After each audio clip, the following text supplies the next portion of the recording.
Global star ని రా కొంచెం డేకండి అని ఏడుస్తున్న మన శరణం అన్నయ్య. ఇంతకీ మ్యాటర్ ఏంటి అంటారా? అదేనండి, మన శరణం అన్నయ్య ఈ గేమ్ చేంజర్ సినిమా రిలీజ్ కాకముందు కొంతమంది పేడ్ చిల్లర ఫ్యాన్స్ తోటి ప్రసాద్ మల్టీప్లెక్స్ థియేటర్ బయట ఈ విధంగా మొరిగి పిచ్చాడనమాట. 50,000 కోట్లు కొడుతుంది అని చెప్పండ్రా, 10,000 కోట్లు కొడుతుంది అని చెప్పండిరా అని మన శరణం అన్నయ్య, అతనికి ఫ్యాన్స్ లేరు కదా, పెయిడ్ ఫ్యాన్స్ చిల్లరగాళ్ళతోటి అయితే ఈ విధంగా అయితే చెప్పిపించాడనమాట మన శరణం అన్నయ్య. అయితే సినిమా తర్వాత గేమ్ చేంజర్ సినిమా ఏ విధంగా సంకనాగిపోయిందో మనందరికీ తెలిసిందే అన్నమాట. అల్లు అర్జున్ గాండులో గుద్దలో ఏలు పెట్టి గెలుక్కొని వాసన చూసి తర్వాత వీళ్ళ సినిమా అయితే ఫ్లాప్ అయ్యింది. అంటే ఇక్కడ ఏం అర్థం అవుతుంది అంటే, వేరోని గెలుక్కుంటే వాడి శాపం మనకి తలుగుతుంది అనేటువంటిది అయితే మన శరణం అన్నయ్య అయితే మర్చిపోయినట్టున్నాడు ఫ్రెండ్స్. కానీ ఒకవైపు మన శరణం అన్నయ్యకి అల్లు అర్జున్ శని తలుగుతోంది, అదే విధంగా ఆచార్య సినిమా ఉంది కదా, ఆ సినిమా నుంచి మన శరణం అన్నయ్యకైతే శనీశ్వరం అయితే వదిలి పెడతలేదు ఫ్రెండ్స్. ఆ సినిమా కూడా మన శరణం అన్నయ్యనైతే వెంబడిస్తుంది అన్నమాట. శని అయితే ఘోరాది ఘోరంగా చుట్టుకుందన్నమాట.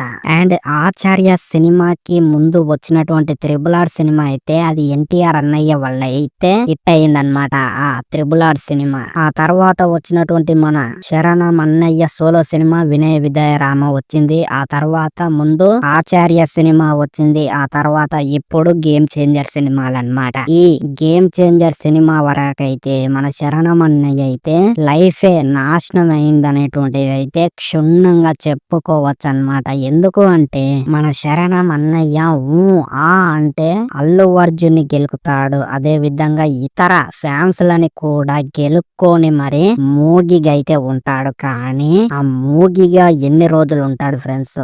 సో ఆ మూగితనంతో ఈ గేమ్ చేంజర్ సినిమా అయితే ఫ్లాప్ అయితే అయ్యిందన్నమాట. అయితే కొంతమంది ఏమంటున్నారు అంటే, శరణం అన్నయ్య నువ్వు సినిమాలు తీసే బదులు అల్లు అర్జున్ లాంటి పెద్ద పెద్ద హీరోల పక్కల సైడ్ రోల్ క్యారెక్టర్ చేయి అన్నయ్య, కమెడియన్ గా అని అందరు కూడా గర్జిస్తున్నారన్నమాట. శరణం అన్నయ్య నువ్వు ఇక హీరోగా చెయ్యకు అని, ఇలా కామెడీ చేస్తేనే నీకు బాగుంటుంది అని అందరూ వాపోతున్నారు ఫ్రెండ్స్. సో నిజానికి చెప్పాలి అంటే మన శరణం అన్నయ్యకి హీరో కంటే కామెడీ చేస్తేనే బాగుంటుంది. ఎందుకు అంటే హీరోగా ఏం సెట్ అవుతాడు చెప్పండి ఫ్రెండ్స్? హీరో అంటే ఏ విధంగా ఉండాలి, యాక్టింగ్ బాగా చెయ్యాలి, ఎక్స్ప్రెషన్స్ పలకాలి, అదే విధంగా డైలాగ్స్ కూడా పర్ఫెక్ట్ గా చెప్పాలి, ఎక్కడ కూడా మిస్టేక్స్ లేకుండా. కానీ మన శరణం అన్నయ్య అయితే ఈయన తోటి తీసేటువంటి డైరెక్టర్లనైతే బాగా సతాయిస్తాడంట ఫ్రెండ్స్. చాలా అంటే చాలా టేక్స్ తీసుకొని మరి డైలాగులు చెప్తాడంట, అంటే ఇగ్ల పడతాడంట. ఇవి అయితే ఏంటికి చేస్తాడో మన శరణం అన్నయ్యకే తెలియాలి ఫ్రెండ్స్.